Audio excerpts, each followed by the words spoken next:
Manager of our fine city, Jonathan Greene. Hey, Jonathan. Hey, Bart. Good to see you. Good to see you. Introduced you a few months ago as the manager of the Rose City, and I was thinking we need a new nickname. New moniker? Yeah. What would it be? Central City. Central City. Yeah. I like that. Wouldn't that be cool? Yeah. We are the crossroads of Michigan. Yeah, Central City. And when you look back at the history of Jackson, 100 years ago, a lot of people did refer to us as Central City. You look at some of the old ads and old city directories. Well, I have to believe Michigan Center probably got its name for that. So I love Central City. The Michigan Central Railroad also. Right.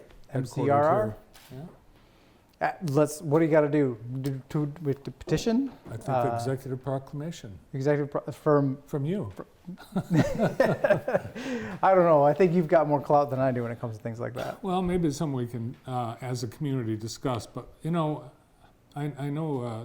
the Rose City. It really didn't get adopted till I think the 50s, maybe, when the garden clubs started planting roses at El Sharp and throughout the community. But we really aren't known for that. And yeah, just when we adopted. yeah. We could be the Central Rose Prison City. How about that? And home of the nationally famous Black History Tour Group, which is not in business anymore.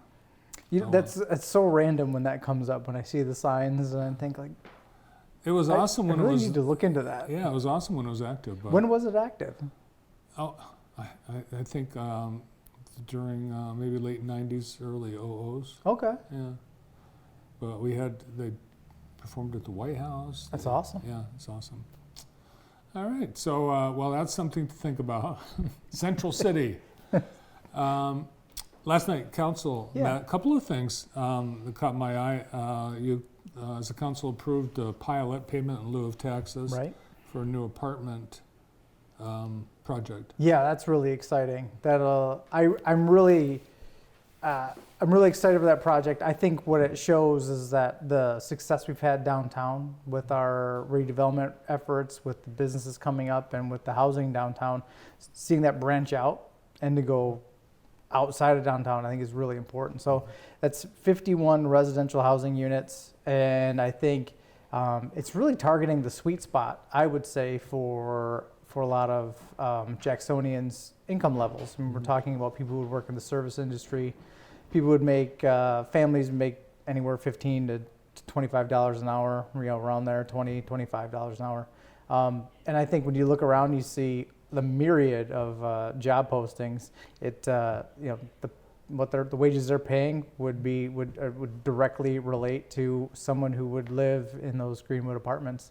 And like I said at the beginning, spurring that growth outside of downtown is so important for the rest of the city, and I think this is our first opportunity, first chance to start that. So it's pretty cool. There would be no shortage of people lined up for that. Yeah.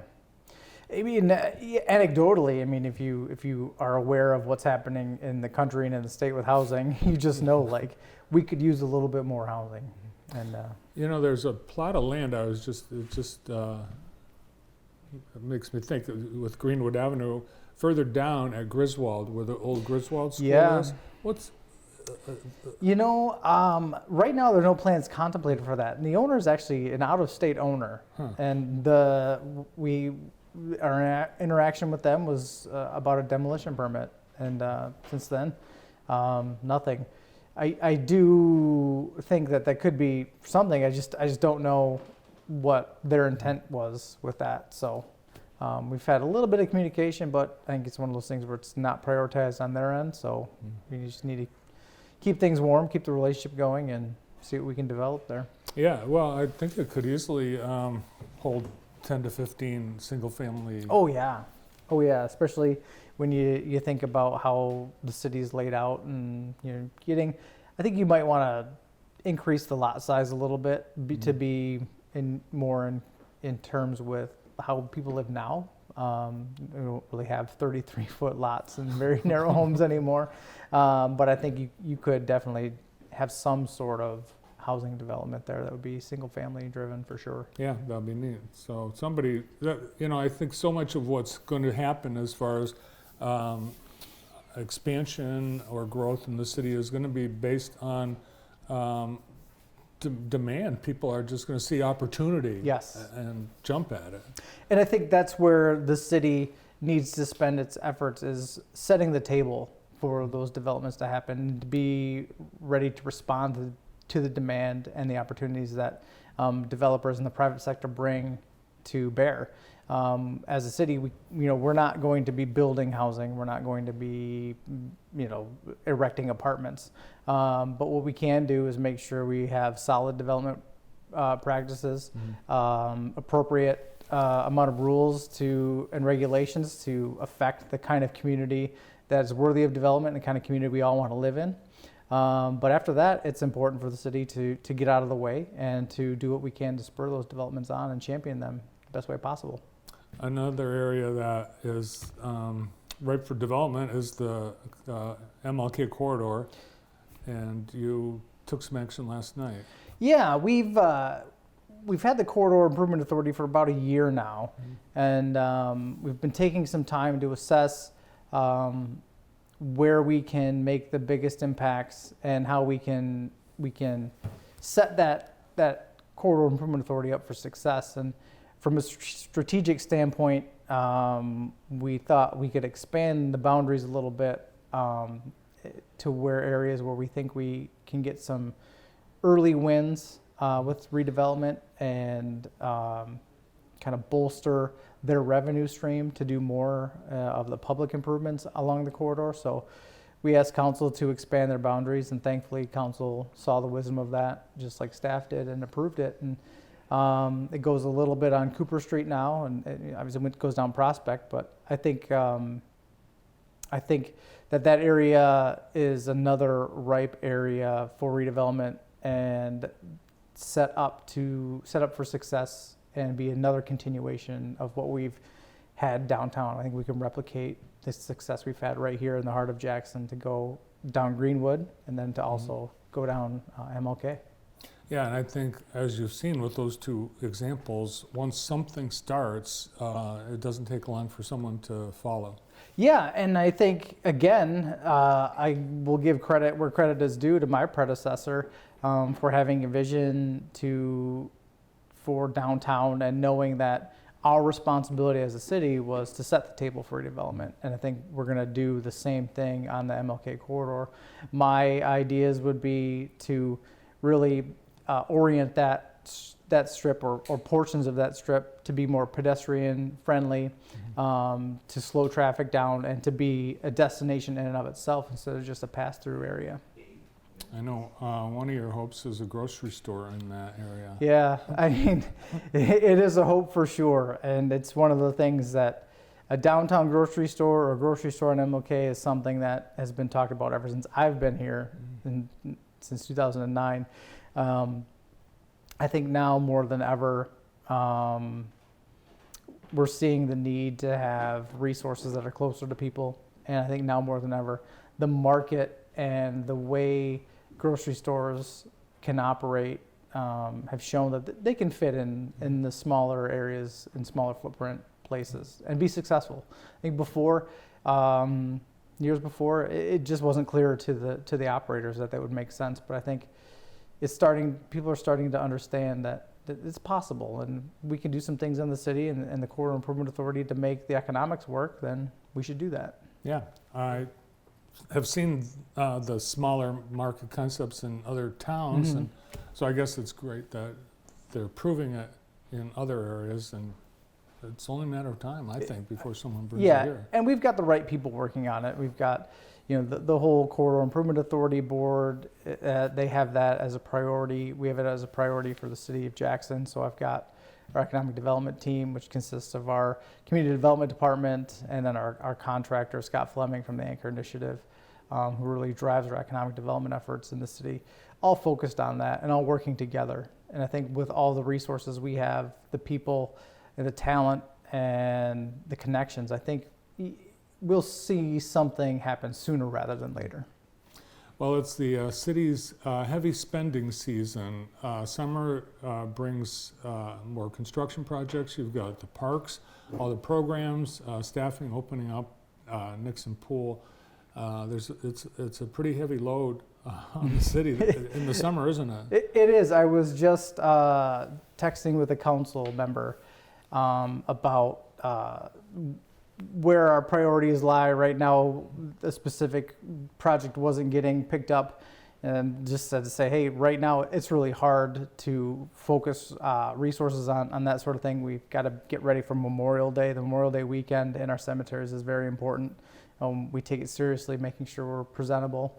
But yeah, I mean, it's pothole season. I think last week our crews put down 540 tons of asphalt, whether it was padding streets or patching.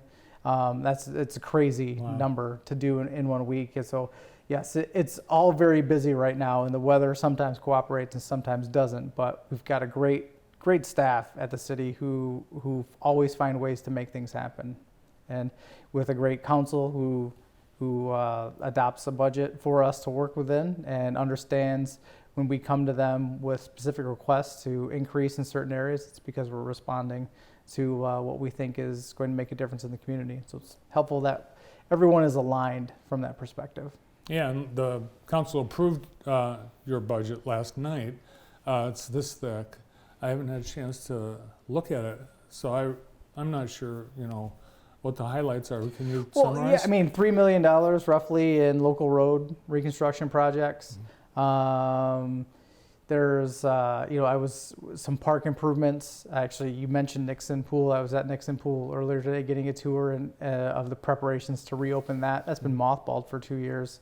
And so pulling that out of hibernation, getting it back working, which was always troublesome when it operated every year, is even more difficult right now. But we've got a great staff working really hard out there that are power washing the pool area in preparation for painting, and they've repainted many parts of the building and getting it ready to go. And I think actually that in the next few years we ought to start looking at reimagining that space a little bit and creating some other water features there, maybe a splash pad.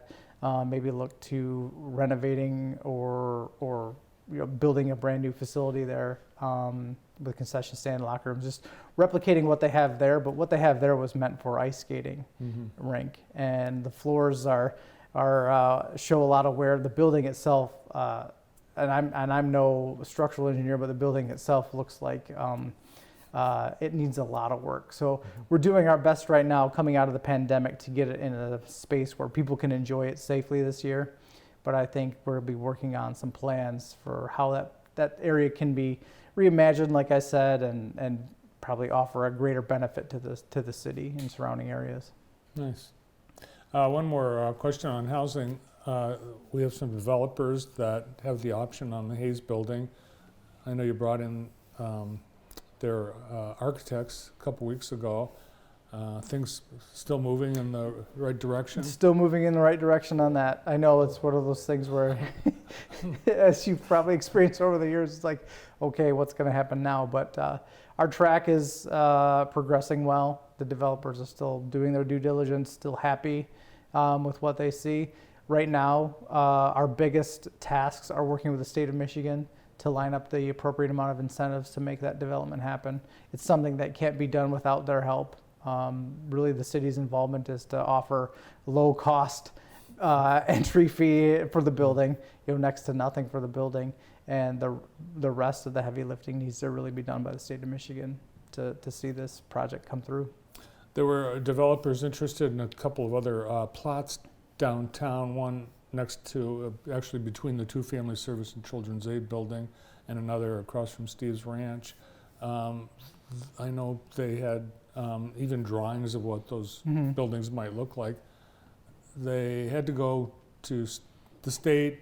They were, I think, MISHDA dependent projects. Anything further on those? We're in the design, they are in the design phase of the Blackstone area. that's the same developer as the Greenwood Oh, development. So we work with them all the time. Very good relationship. They're the developers behind the Francis Street lofts. So it's good that we're having additional projects with them. The other development you speak of near Family Services and Children's Aid, that was a completely different developer. And to be fair, I think they've walked away from any interest in that. They just couldn't put together an application. I'm not sure where the breakdown was. They just couldn't put together an application that the powers that be at Michigan and Lansing would bless. And I don't know what the difference between that project and that development firm between Miller Valentine, who we're using right now, and Greenwood and Blackstone and the Francis Street lofts. I don't know what the difference is. But we've got a great development partner with them, and we want to continue to work with them. nice. Also, the council approved the installation of more streetlights, and earlier today, we were talking about your number one goal is the safety of the people in your community, and that includes making sure the neighborhoods are well lit.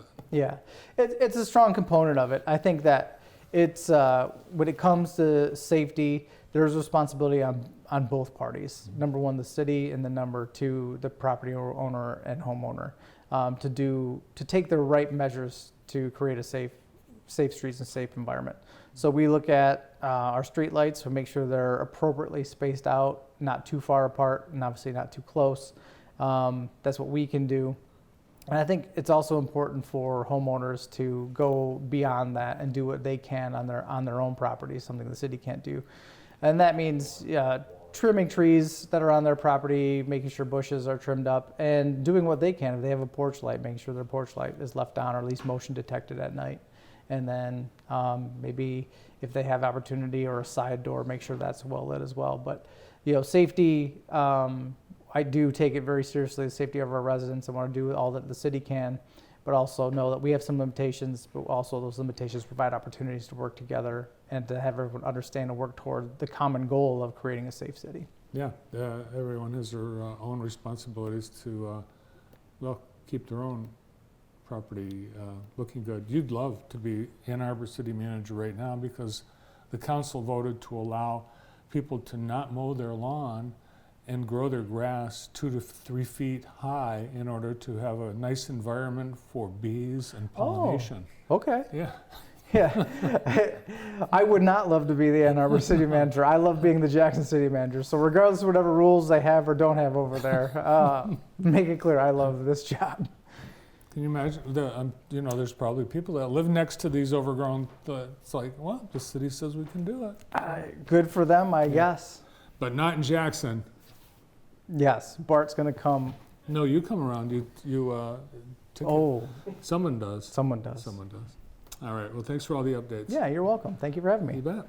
City Manager of Central City, Jackson, Michigan, Jonathan Greene. Well, it's a day of Jonathans today. We have another Jonathan joining us. He's in the green room. The head of Jackson Preparatory and Early College, Jonathan Marawelli, joining us after this.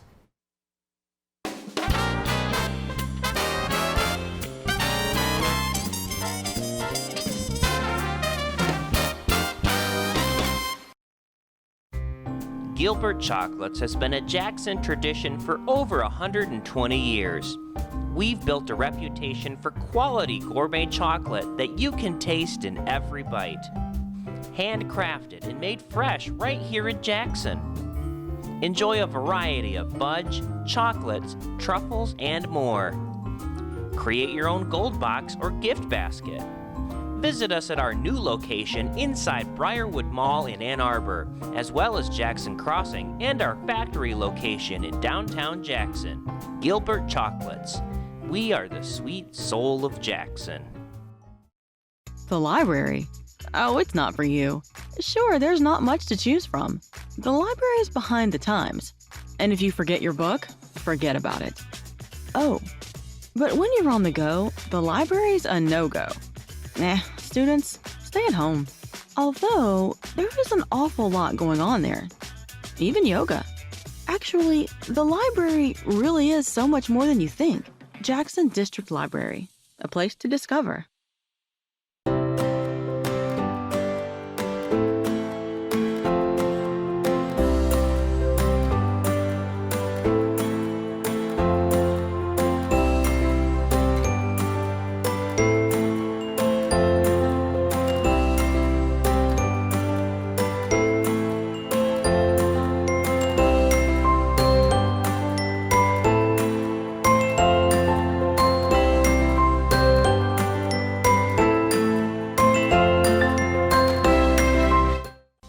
Looking for a personalized car buying experience? Then visit the team at Auto Merchants. Buy, sell, and trade without the backroom haggling. You'll work with one person start to finish. Put our 30 years of financing experience to work finding your next ride. Make a splash with Firekeepers Float Your Boat Pontoon and Cash giveaway on Saturday, May 28th. 2 winners will speed into summer with a sporty jet ski and trailer combo. And 1 winner will cruise home with a cool Bentley pontoon and trailer. Plus, 11 players will win a share of over $40,000 cash. Earn entries daily for the drawings on May 28th.